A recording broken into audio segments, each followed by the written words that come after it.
getting its ride to space. So coming up on about 2.5 minutes, we are closing out on all of our prop load. Yep, just heard that our fill drains are starting to close, so that means we're no longer going to be flowing propellant into the booster and the ship. We're going to do what's called pushbacks. So all of that propellant in the ground systems is going to get pushed back to the tanks, clear out everything around the pad right before we light those 33 engines and take off. Just quick reminder, you're going to see fire start at the bottom. You're going to see the deflector start at about 10 seconds before launch. Lots of water to help dissipate all that heat, all that sound. And then the engine starting up in 3 different groups. And then about a second after T0, we should see liftoff. About 2.5 minutes into the flight, a little bit longer, we'll see hot staging. And that's when we're going to be listening really close on those loops to see if we're going to be bringing the booster back for a catch today. Do always want to caution, it's never a guarantee. We've done this once. We'll see if we do it again. We're only going to do it if the booster and the tower are looking really good before we attempt to bring it back here. But coming up on a minute, not tracking any holds on the board right now. So as long as we don't have any last second things, which do happen. All right, flight director just confirmed T-minus 1 minute.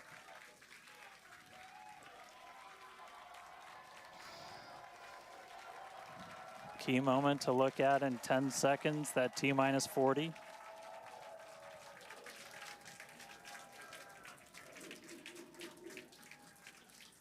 And we flew right through that.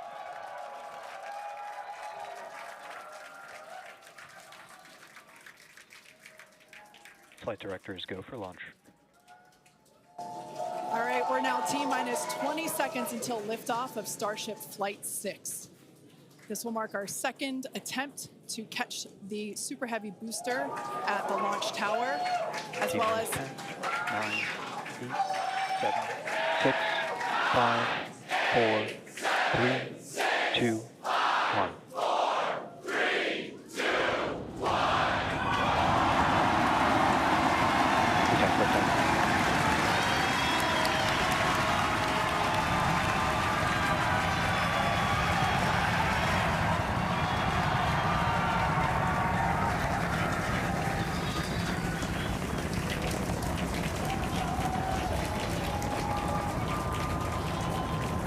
Vehicle is pitching downrange. Booster Raptor, chamber pressure nominal.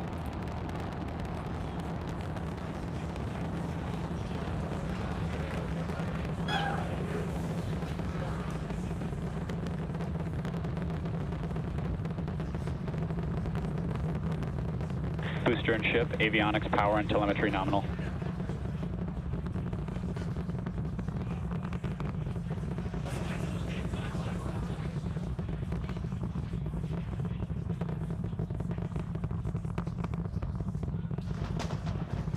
All right, we're just a little over a minute maximum into flight. Dynamic pressure. We're about 6 miles away, so all the sound's still hitting us here. Hearing good call-outs that power telemetry nominal, that's flying straight and true. We do see all 33 Raptor engines lit up on telemetry screens. At this point, we've passed through that point of maximum aerodynamic pressure, that max Q.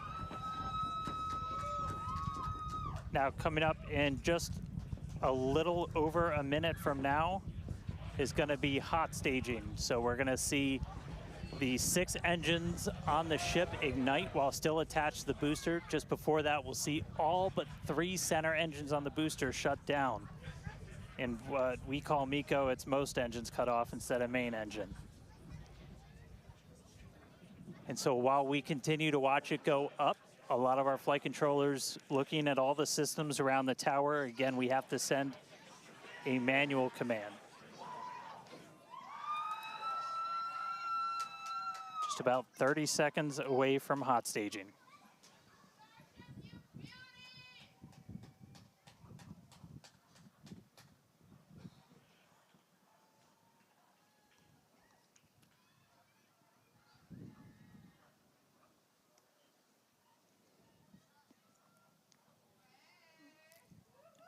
And we heard the tower is go for catch. Booster engine cut off. The return flag is set for true. Ship engine startup. Stage separation. All right, hot staging confirmed. Booster 6 out of boost 6 back lit on the ship. Booster boost back going. We heard that we are go for catch. Kate, Jesse, take the views. Hopefully I got a booster coming home real soon. Wow, from our view here, Dan, great views of planet Earth behind that super heavy booster. Right now it is performing the Ship boost chamber back pressure burn. nominal. Good news there, telling us that the pressures inside the ship are good. That is the second stage, or the upper portion of the vehicle. Follow along with the telemetry on the bottom of your screen. Yeah, booster is currently, super heavy is currently in its boost back burn. This boost back burn, Avionics power and telemetry nominal. this boost back burn lasts just a little bit over a minute. So we've got a little, approximately 30 seconds left. We've had shutdown of that boost back burn. Up next will be hot stage jettison. The view from the camera on the left, or from the booster on the left-hand side of your screen, and then tracking cam there on the right-hand side of your screen. We'll see those grid fins. Booster offshore divert. And we can also see that the hot stage has been jettisoned. Yes, visual confirmation of that there on your screen, which is great. Now the next Starship is following a nominal trajectory. The next step for booster is going into that landing burn. Again, it'll light up 13 of those engines and then pare down to 3 engines right before booster catch. All right, now just real quick, we did hear the call out, booster offshore divert. Unfortunately, that means that we are no-go for the catch. As we said before, both the tower and the vehicle, as well as the operators on console, have been actively evaluating the commit criteria for that return to the launch tower. And unfortunately, we did not have a pass on those commit criteria. So we are no-go for tower catch. And we did mention that we're constantly evaluating the criteria for catch. There's a lot of things that need to go well in order to line that up. Unfortunately, today we will forego booster catch today. But what you're seeing on your screen is ship currently making its way towards the Indian Ocean, still looking good so far. Exactly. So views there of the booster on the left-hand side of your screen, views of the ship on the right-hand side of your screen. Now, we said before that it was not guaranteed that we would be able to make a tower catch today. So while we were hoping for it, like we said, it was pretty epic on attempt 1, but the safety of the teams and the public and the pad itself are paramount. So we are accepting no compromises in any of those areas. Exactly, and we're still going to get a lot of good flight data with booster even, but especially with ship. Again, we have an additional objective today to do an in-space relight of a Raptor engine, which again will help us set us up for being able to do deorbit burns, which is Ship chamber pressure is nominal. which is important for orbital flights. And what you're seeing on your screen is a view from Super Heavy as it's making its way back down to Earth. Yeah, once again, we are attempting an offshore landing of the Super Heavy booster. So we have seen this before, and it is still very fun to watch, watching it come down for a soft splashdown off the Gulf Coast of Texas. We can see it there re-entering. We saw earlier those grid fins. There are 4 hypersonic grid fins. Or we can see that the landing burn has begun on the Super Heavy booster. And same pattern, 13 engines will light, gone down to 3 just as we expected. And what an incredible view of splashdown that we got today of Super Heavy. Yeah, I'm sure the buoy cam views will be pretty awesome once again. So we'd like to confirm a water landing once again for the Super Heavy booster. Congrats to the SpaceX team for making that milestone as well. Now, ship continues to look good. We can see that it is, while all of that was happening, the crowd here in Hawthorne continuing to react to all these amazing views that we're getting. The next milestone is Starship is in terminal guidance. great news there. Starship terminal guidance, referring to what we see here on our screen, the upper stage, at about 8 minutes 35 seconds or so, we have ship engine cutoff, which will be the cutoff of the Raptor engines.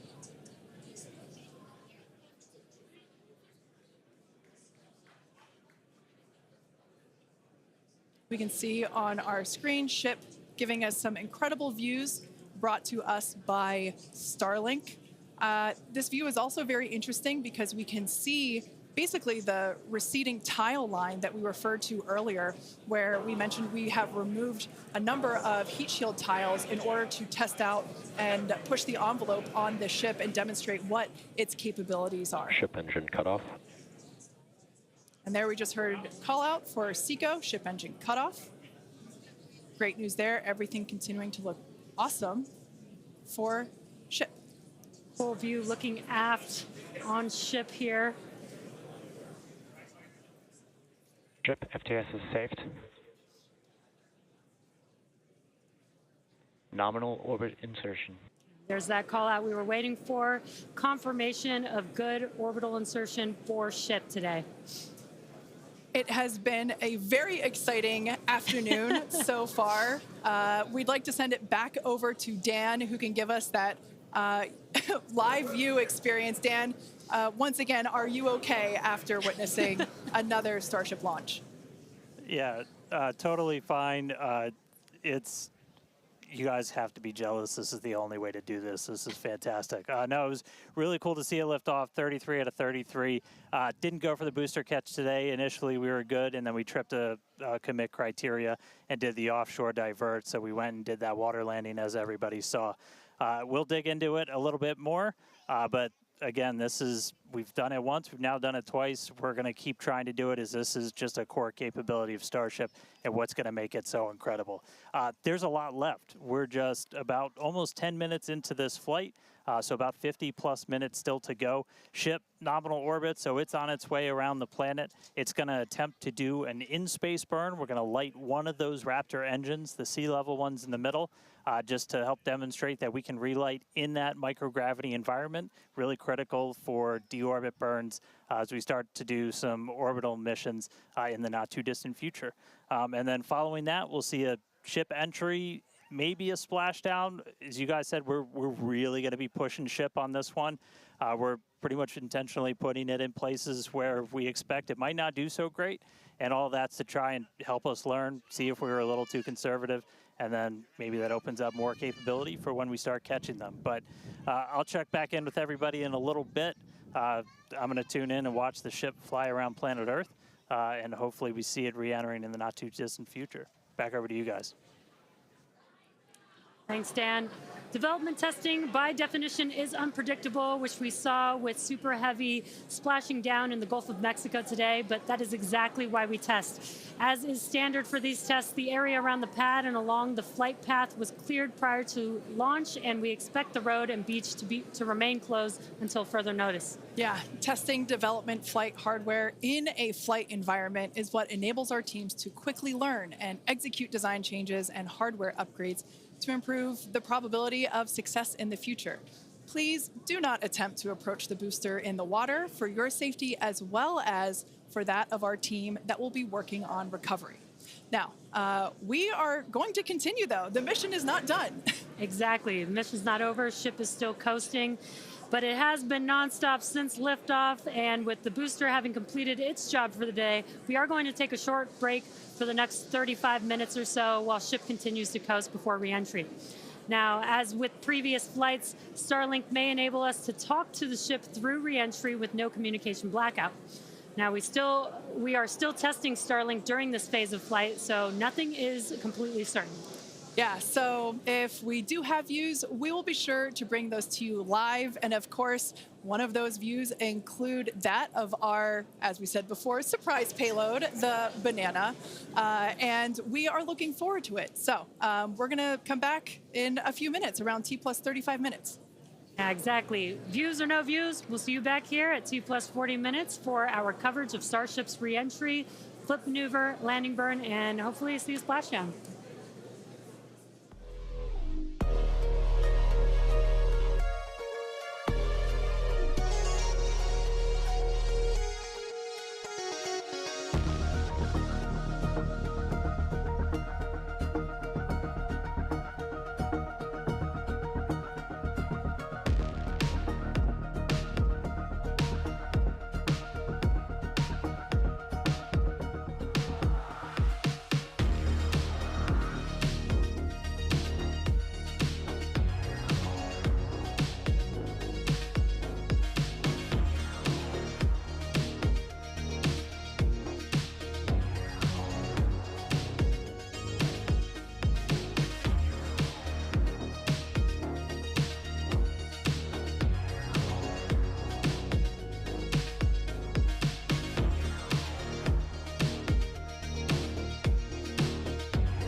And we are just about 35 minutes into today's flight test, continuing to get some live views from Starship itself as it continues to make its way around the globe. We are coming up on what we will hopefully see is our in-space relight demonstration. This will be firing up one of those 3 sea-level Raptors on the very aft end of the ship and essentially reigniting it while we're in that microgravity environment in Earth orbit. We had attempted this once previously on Flight 3, but ended up skipping it when we had some attitude control issues with the ship. And we are on the dark side of the planet right now, so views are going to be a little bit dark, but hopefully we see some engine light come on as we do this relight test. This is a pretty critical capability for doing deorbit burns. This is not a deorbit burn. Want to stress that we're on a trajectory where if we didn't fire off the engine at all, we are definitely coming home. Ooh, seeing some thunderstorms down on the ground. That's pretty cool. But this is not a deorbit burn. If we didn't fire this engine, we're on a intentional suborbital trajectory. So no matter what, we're coming in over the Indian Ocean. Firing off the engine does change your exact splashdown point a little bit, but we've got this keep out zone across the entire Indian Ocean that we made sure was clear ahead of flight, and we continue to monitor during, but we're going to aim for that and hopefully see this relight test coming on in about a minute. It's just going to be one of these engines, and it uses what's called the header tank, so these small spherical tanks in the very top of Starship up in the nose cone. They don't require nearly as much gas to pressurize as your main tank, so they're really useful for any in-orbit maneuvers and then for landing burns. So if we make it to a landing burn today, we'll be using them for that as well. So we should be coming up in just about the next minute. It should be under a minute now away from that expected ship burn. And again, we've relit Raptors pretty frequently. We just did it with the landing burn and that boost back burn on the booster, and we've done it on ship landing burns. We just haven't done it in this microgravity environment where your propellant management and a lot of other things are different as you're not weighed down by the force of Earth's gravity.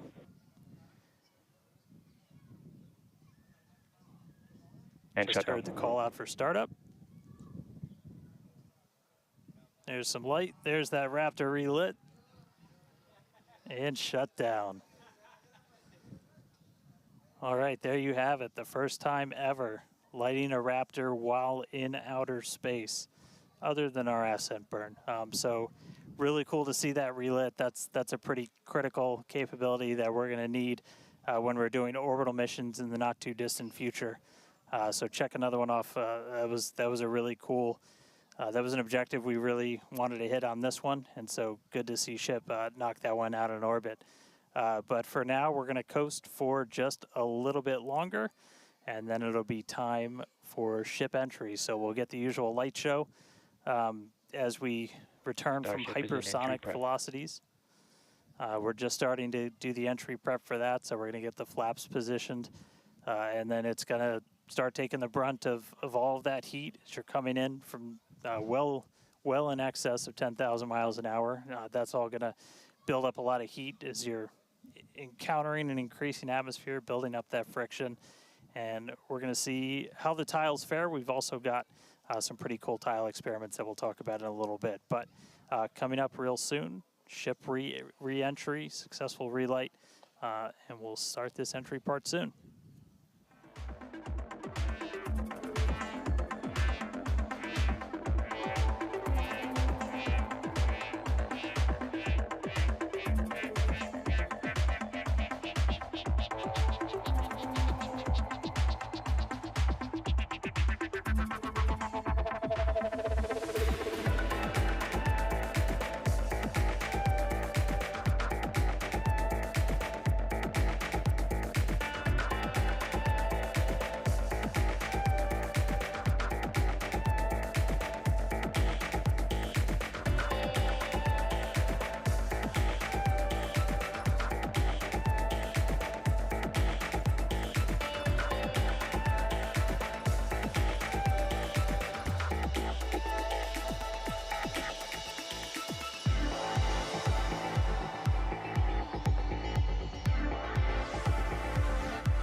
Starship is at 100 kilometers altitude. Good attitude for atmospheric entry.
Welcome back to Starship's 6th test flight.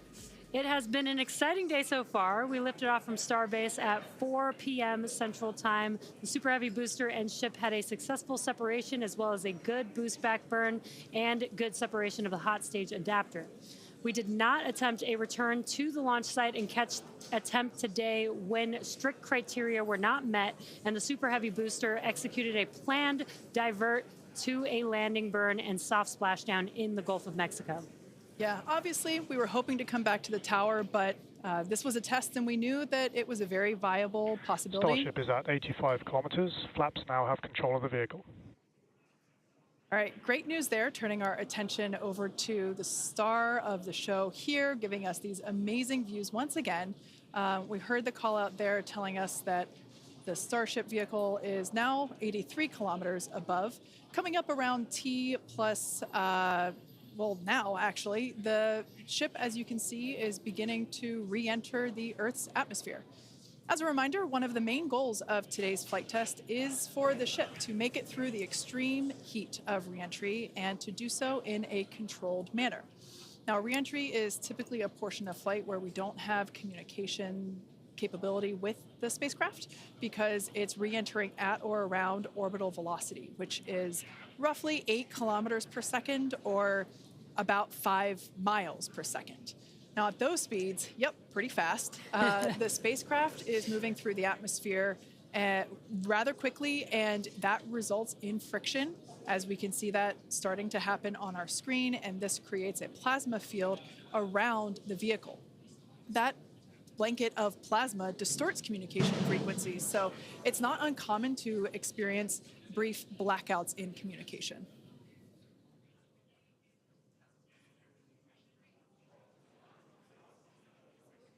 Starship is approaching the peak heating phase of entry.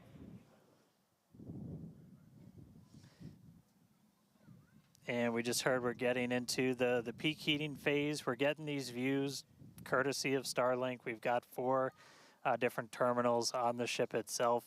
It's what's really allowed us to get real-time data during what's otherwise been just a a mystery box essentially for spacecraft design, where when you're re-entering through the atmosphere, at least getting anything in real time hasn't ever been possible before. But we're able to not just get these views, but real-time telemetry from the ship as it's coming through. Do really want to stress that we are really pushing the ship today. The heat shield is not in the same configuration as it was last flight, where we had a team of ship techs do just an otherworldly task, replacing the entire heat shield, thousands of tiles, installing a backup ablative, and that pretty much set us up to do a pinpoint landing on Flight 5. We did not do that with this one. We have some backup in those really sensitive areas around the flap, but this is an older generation heat shield. And knowing we weren't going to do that, we even went and removed some extra tiles. There are some missing tiles on the nose cone where we're testing some backups. There are some steel covered tiles in a couple of different spots. And there's also a whole lot more steel of the ship showing. As you guys talked about, we gave it a little bit of a haircut, a couple hundred tiles trimmed off the sides, and that's where we might have catch fittings in the future. But ooh, color's starting to come in. So it looks like things are going to start heating up, Kate and Jesse. Yeah, fun fact, Dan, we actually removed 2,100 heat shield tiles from Starship in order to basically present that necessary receding line, which you kind of can see there in your view. Think back to previous flights. The heat shield line came up further on the vehicle, and just like Dan said, we want to test the vehicle beyond what we think it is capable of carrying based on our simulations and calculations. So once again, to just be super plain, don't be surprised if we see some wackadoodle stuff happen here. We won't be. There are a number of things that we are testing out intentionally to see what the ship can take. Yeah, exactly. And knowing what those limits are will really help us design the vehicle of the future. Essentially, removing those tiles helps us remove a lot of weight from the vehicle, a lot of things that might potentially need refurbishment in the future. And the goal is to come up with a heat shield pattern or design that we don't have to refurbish. We can just continue to use it over and over again. And that's why we're changing some of those tiles and moving stuff around, removing a lot of those tiles, as Kate has been mentioning. Exactly. And, looking forward to the Starship capability of the future, we want to be able to catch Starship like we do with boosters. And so the next flight, we want to better understand where we can install catch hardware, not necessarily to actually do the catch, but to see how that hardware holds up in those spots. And today's flight will help inform, does the stainless steel hold up like we think it may based on experiments that we conducted on Flight 5? Now, continuing to look, amazing views. Yeah, Dan, go ahead. Oh, I was just going to say, there's so much on this flight that we're doing to try and, make all the ships that we're about to start flying even better, just really understand what their capabilities are going to be. We've got kind of the next-gen ship lined up for Flight 7. It's got all of those heat shield upgrades and everything.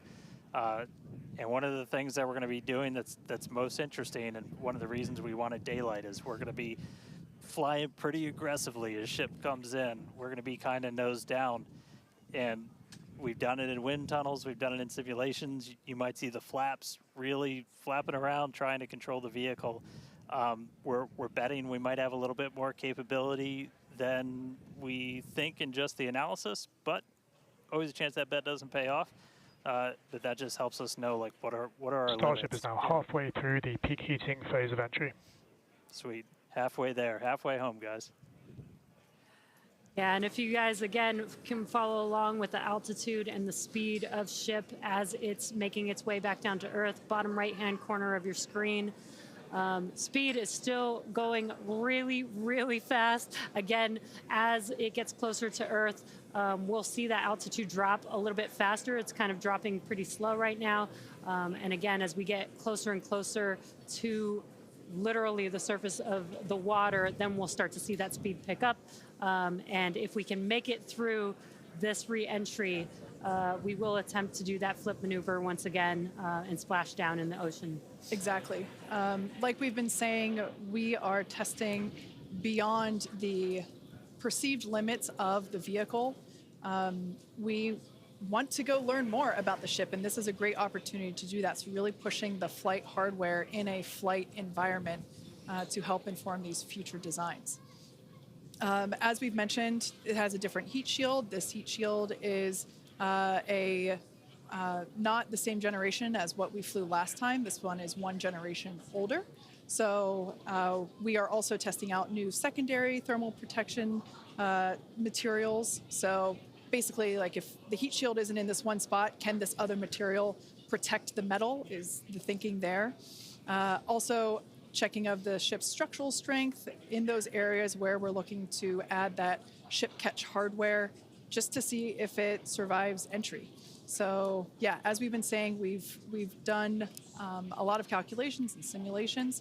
This view right here is super cool. This is looking out from the aft engine bay, basically at the bottom of Starship. Then on the center left-hand panel, if you will, we have one of the forward Starship flaps, so one of the flaps located at the top of the vehicle. Underneath that is one of the aft end flaps, like the one that we see in the main picture there on the right-hand side of your screen. Now, these views as the vehicle continues to enter the Earth's atmosphere, drawing a crowd once again here at SpaceX in Hawthorne as folks tune in as the mission continues on. Now, the next event that we have coming up, we should hear the call out that the vehicle is transonic around T+1 hour and 2 minutes or so.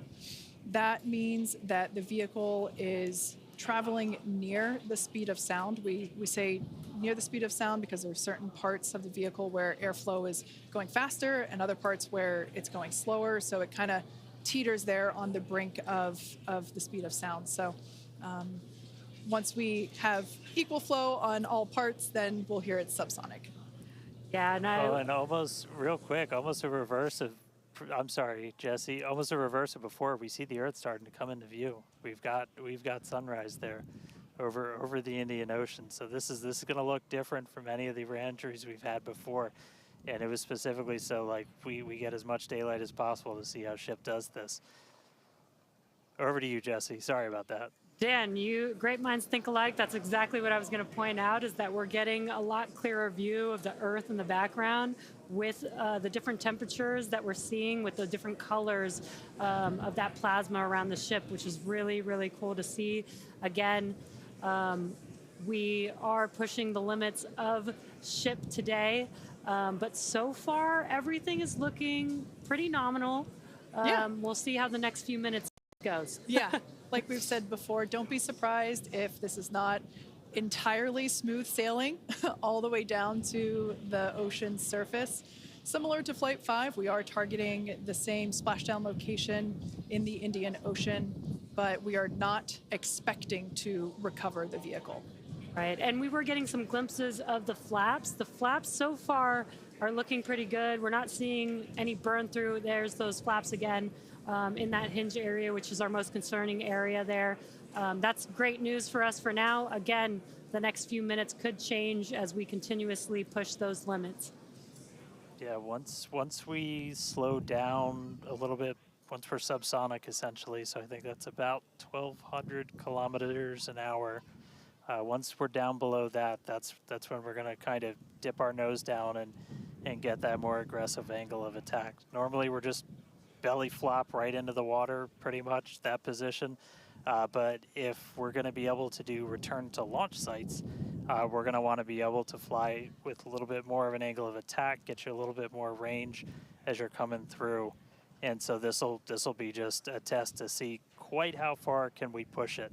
And obviously we're going to do these kind of tests way out here in super remote areas before you ever try to bring a ship back to a place like Starbase. Starship remains on a good entry trajectory. External temperatures are coming down. All right, great news there. That tells us that we are through the phase of peak heating. So we are expecting these temperatures to continue to come down. Once again, we are targeting a soft splashdown in the Indian Ocean off the northwest coast of Australia. We can see these beautiful views of planet Earth coming in. Yeah, this is very different, where we had nighttime views of the ship as it was re-entering, and now we've got daylight. It is about an hour or so after sunrise there in the Indian Ocean, so pretty cool to see this.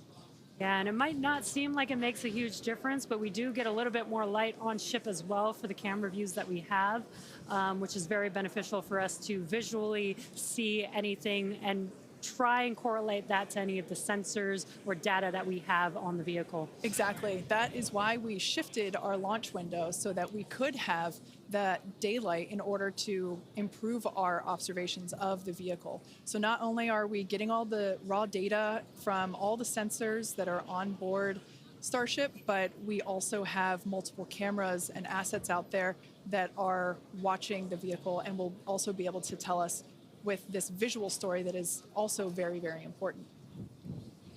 And as we get down a little bit lower, the Raptor engines are in their chill phase right now, so just essentially getting them primed to turn on. We're going to use those 3 center engines to do a landing flip and then a landing burn. So we'll come down kind of in that slightly pointed down belly flop and then fire off those engines to flip us around and then do that final landing burn. That should be coming up in just under 5 minutes from now. And then hopefully we start hearing some call outs on transonic and subsonic as we slow down. Again, once you hear Starship as subsonic, keep a close eye on the flaps. They're going to be working overtime essentially to maintain control of the ship as we get a little more aggressive with this.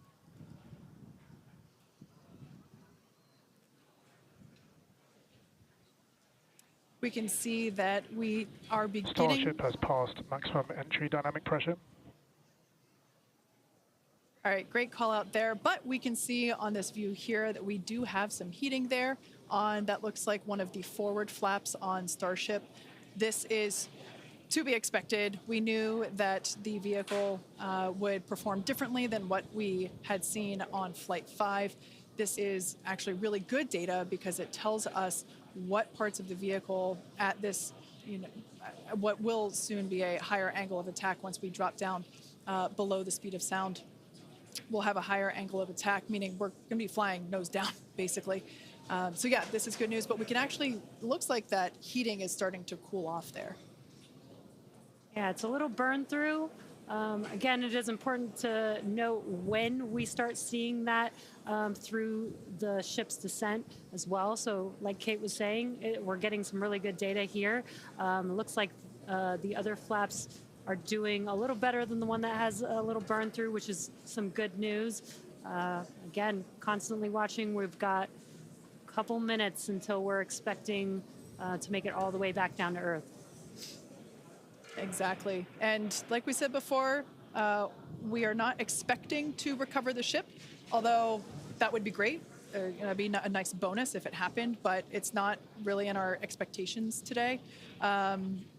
We really want to push the hardware, as we've been saying, but really the telemetry and the data and the video that we receive all the way to the end is truly what we're looking for and will help inform the future designs of this vehicle.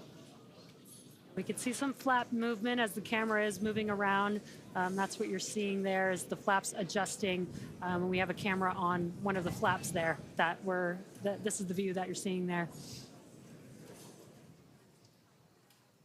And you can also see the graphic in the bottom. Starship is slowing down past Mach 1. And call outs aligning with this. You can see the orientation of the vehicle starting to change. You can follow that graphic at the bottom of your screen. Again, that is why those flaps are changing. They control the orientation of the vehicle. Yeah, there are 4. Go ahead, Dan. Starship has started the subsonic belly flop, remains on a good trajectory. I was going to say this is when things will start to get a little interesting. So this is when we're moving slower than the speed of sound. You can see that nose slowly start to tip down, and we're going to try and maintain flap control the whole way. But we are just a couple minutes away from hopefully doing a landing flip landing flip and landing burn if the flaps can hold together. Yeah, this is such a cool view. This reminds me of when we first performed the belly flop maneuver on the high altitude test with serial number 8. We saw the ship come back through, and I always wondered what it looked like from the ship's perspective, and this perspective, I think, helps inform that. We will be, as Dan said, we will be dipping down a little further and really be flying nose first. This higher angle of attack, you know, we're intentionally doing it to stress those aft flaps, and that will help inform the limits of flap control in order to collect data for future landing profiles.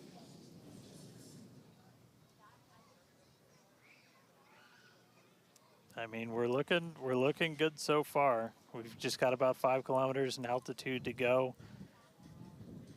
We'll ignite the engines when we're still just a couple hundred meters over the ground, do that flip. Starship is and passing landing through burn. 5 kilometers altitude, remains on a good trajectory. I have a feeling this is going to look so cool as it passes through the clouds. Obligatory shout out to the entire avionics team on Starship. And there's that nose down orientation.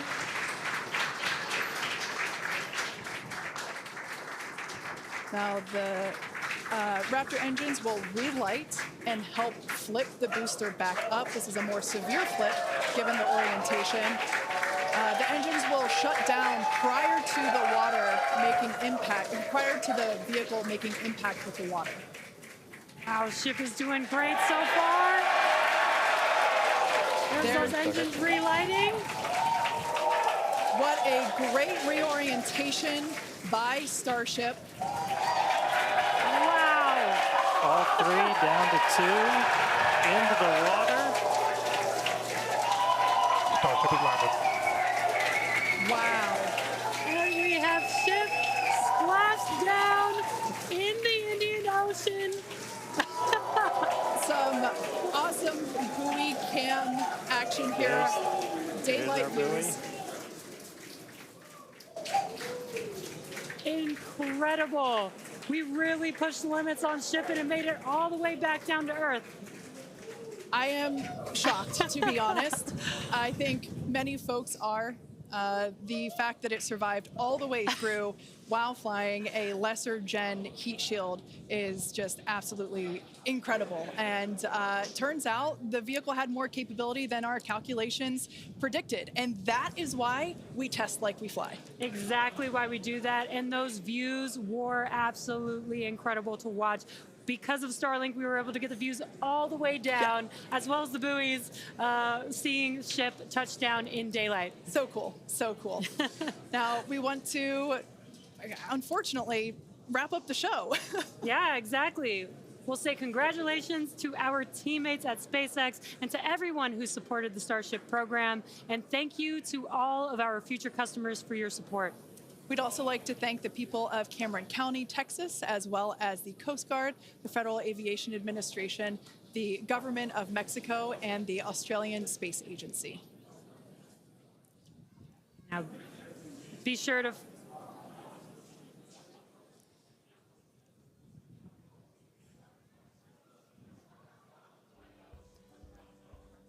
Hey guys, I could take it from here. That was just incredible to see that splashdown. As you said, thanks to everybody that took such a huge part in this. Everybody here at Starbase that's worked on this program, just really pouring your lives into it. Great to see another booster lift off. We'll catch it the next time. Great to see ship in the water. New version of ship coming soon, so a lot more exciting launches coming up real soon here from Starbase. But I'll send us out this time. We'll see you guys next time. Awesome. Thanks, Dan. Be sure to follow SpaceX on X for updates and more exciting views that we weren't able to feature on today's broadcast. I'm sure there will be plenty of those.